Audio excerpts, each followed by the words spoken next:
जय गुरु जी, संगत जी। मैं कमांडर अंकल को कह रही थी, मेरे को बड़ा मुश्किल काम बख्शा है जी गुरु जी ने। चोपड़ा अंकल अभी बोल के गए, वो गुरु जी से मिले थे और उन्होंने देखा है उनको, उनकी बातें सुनी है। बड़े लकी हैं। मैं उतनी लकी नहीं हूँ जी, मैंने इनको शरीर रूप में नहीं देखा और मैं तो 2009 से जुड़ी हूँ। लेकिन एक बात जो मेरे को गुरुजी ने हर रोज़ हर रोज़ हर रोज़ सिखाई है, मैंने किसी संगत से ही सुनी थी, अपना पांडा साफ करना है। और वो अपना पांडा साफ करने के लिए ही शायद सबको बुलाते हैं, बिठाते हैं। और ये जो उन्होंने एक रूल बना रखा है कि गाना नहीं है साथ साथ, क्योंकि सारी एनर्जी जो हम गाने में साथ साथ बाहर निकालते हैं वो उसको अंदर लगा के और कहते हैं पांडा साफ करी जाओ अपना अपना। बड़े सारे सत्संग हैं जिस दिन से जुड़े हैं, मैं जुड़ी सत्संग की वजह से थी शायद। मुझे ब्लाइंड स्कूल चलाने का एक काम सौंपा हुआ है गुरुजी ने। मैं सेंटर फॉर ब्लाइंड वुमेन चलाती हूँ दिल्ली में। और बहुत अनरिचुअलिस्टिक अनरिलीजियस पर्सन हूँ, बिल्कुल कोई धर्म नहीं मानती थी, अपने काम को धर्म मानती थी और आज भी मानती हूँ।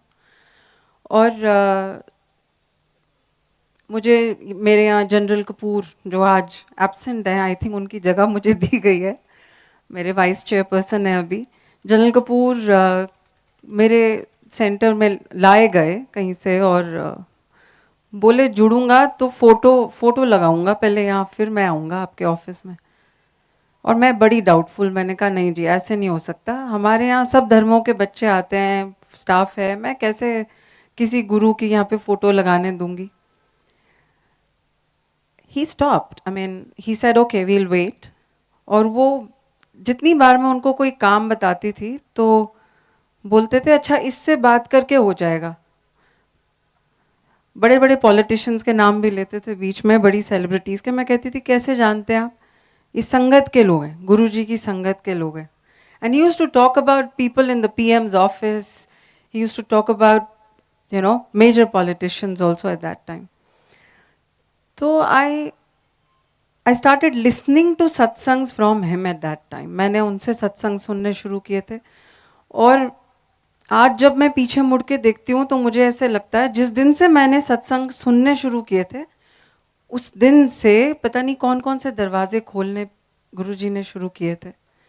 सत्संग सुनना गुरुजी का अपने आप में एक चिंतन मनन बहुत लंबा और बहुत बड़ा है। बड़े सारे सत्संग हुए हैं, मेरे सेंटर पे हुए हैं। आज सेंटर में गुरुजी ने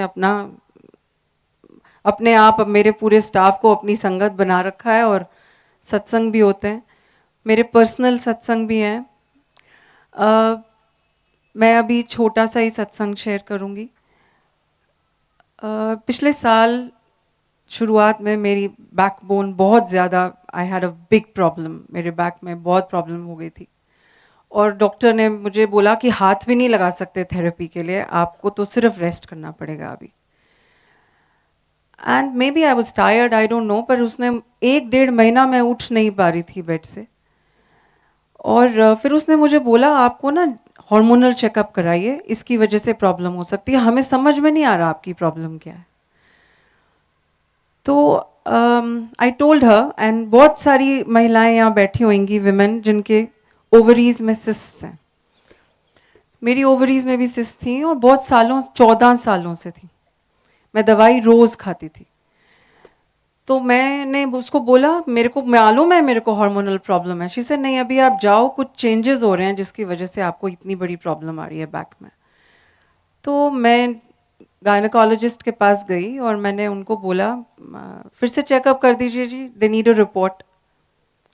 और वो ये पिछले 3-4 साल मैं कुछ नहीं कर रही थी, मतलब मैं तो सिर्फ गुरुजी के पास आ रही थी और मैं लंगर खा रही थी। और वो उसने 20 मिनट लगा दिए मेरे अल्ट्रासाउंड की मशीन पे। मैंने 20 मिनट के बाद उनसे पूछा आप क्या देख रहे हो, आप क्या ढूंढ रहे हो? कह रही आप कह रहे हो सिस्ट है, सिस्ट कहाँ पे है? तो आई सेड सिस्ट भरी हुई थी, लास्ट अल्ट्रासाउंड मैंने कराया था, my ovaries were full of cysts. She said कहाँ है सिस्ट, आप आओ, उठ के आओ, मेरे को दिखाओ. I got up and I went in front of the screen. The whole ovary was absolutely clean. और वो गायनाकोलॉजिस्ट खुद कह रही है कि मुझे नहीं मिल रही जी, कहाँ ढूंढ के बताओ. शी सेड ये एजेस पे ना कुछ कुछ मुझे नजर आ रहा है, अगर आप कहते हो ये सिस्ट है तो मैं आपकी दवाई को कम कर देती हूँ, आप वो लेना शुरू कर दो. I said fine. मैं बड़ी अचंभे में बाहर आई और उसके बाद मैंने वो दवाई लेनी शुरू की.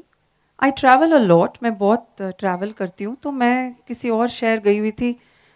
मेरी दवाई वो रोज़ लेनी होती है 21 दिन, और मेरी दवाई 4 दिन के बाद खो गई. तो मैंने फिर उसी दिन वापस भी आना था. I could not go to the chemist. मैंने उनको फ़ोन किया, मैंने बोला 3-4 दिन अगर गैप आ जाता है तो प्रॉब्लम है. शी सेड नहीं चलो कोई बात नहीं, फिर से शुरू कर लेना.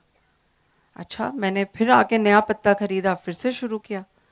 फिर अगले महीने मैंने जापान जाना था और मैं वहाँ चली गई. बड़ी ठंड थी और बड़ी मुश्किलों में जाती थी, बैक एक अभी चल रहा था मेरा, और वहाँ पे फिर मेरी दवाई खो गई. तो मैं परेशान, अब जापान में ये वाला सॉल्ट नहीं मिलना मेरे को, मैं क्या करूँगी. मेरी 6-7 दिन दवाई में गैप आ गया और मैं वापस आई, मैंने फिर से शुरू की. 2 महीने के बाद मैं फिर से गई अपनी थेरेपिस्ट डॉक्टर के पास, बैक की थेरेपिस्ट डॉक्टर के पास, और उसने मुझे बोला कि आपने अपने आप को ठीक नहीं किया बैक एक से, आप क्या कर रहे हो, आपको मैंने कहा था हार्मोनल चेक कराओ. मैंने उसको ये तो बताया कि मैंने चेक कराया, ये प्रॉब्लम अब नहीं है, लेकिन मैंने बड़ी डरते डरते उसको बोला कि ना मेरी मेडिसिन खो जाती है, 2 महीने से खो रही है. और फिर मैंने डरते डरते उसको बोला कि मैं ना एक गुरुजी के मंदिर में जाती हूँ और मैंने किसी से सत्संग सुना है कि जब दवाई खो जाती है ना कई बारी, just give it a break, चिंतन करिए ज़रा गुरुजी क्या कह रहे हैं. तो मैंने उस शी सेड कौन से गुरुजी हैं, मैंने कहा छतरपुर के आगे हैं. कोई बड़ा डर डर के बता रही थी मैं कि ये डॉक्टर कहेगी ये पागल लड़की है. शी सेड आप बड़े मंदिर के गुरुजी के बारे में बात कर रही है. मैंने कहा. कहती है मैं भी फॉलोअर हूँ, दवाई आज छोड़ दो. I said are you sure Nidhi, क्या बोल रहे हो. कह रही है दवाई आज छोड़ दो. मैंने जी वो दवाई जो छोड़ी पिछली फरवरी में, तो दोबारा नहीं पकड़ी. वो दवाई छोड़ने के बाद मेरी बैक एक बिल्कुल ठीक हो गई. शायद गुरुजी कह रहे थे छोड़ दो, नहीं चाहिए. और मैं हैरान हूँ आज तक. मैं बहुत कम ये सत्संग सुनाती हूँ, लेकिन ये बहुत इम्पोर्टेंट है मेरे लिए सत्संग. बड़े सारे सत्संग गुरुजी ने दिए हैं हमको, मेरे सेंटर पे बड़ी उनकी बहुत मेहर बनी हुई है. और एक और मैसेज जो वो रोज़ मेरे को देते हैं कि मैं भी दूसरों को बोलूं कि जो सेवा दी है ना गुरुजी ने, उस पे लगे रहना है जब तक वो नहीं उठा देते हैं. मैं बहुत बार उठने की कोशिश की, कहा ये काम बड़ा मुश्किल है गुरुजी, मैं यहाँ से कमाती नहीं हूँ, मेरे को कमाई के साधन दूसरे चाहिए होते हैं. उन्होंने कुछ ऐसा चक्कर चलाते हैं कि तू यहीं काम करती रहे और तेरी कमाई के साधन मैं कुछ और बनाता रहूँगा. मेरे बिना गए काम पे, मेरे बिना कुछ किए उन्होंने मुझे 12 कंपनीज के पैनल पे बिठा दिया जहाँ से मुझे पैसे आते रहते हैं. मैं काम करने वहाँ नहीं जाती, मैं काम वहाँ ब्लाइंड स्कूल का करती हूँ. लेकिन वो जो सेवा उन्होंने पकड़ाई है, वो सेवा चाहे आप सॉफ्टवेयर के इंजीनियर हैं, चाहे आप स्कूल चलाते हैं, चाहे आप टीचर हैं, चाहे आप माँ हैं, ये मैसेज मैंने बहुत बार सीखा है जी कि जो सेवा पकड़ाई है वो सेवा आपकी है और अपनी सेवा को दूसरे से कंपेयर भी नहीं कर सकते. आप सब अपनी अपनी सेवा देते रहें और जय गुरु जी.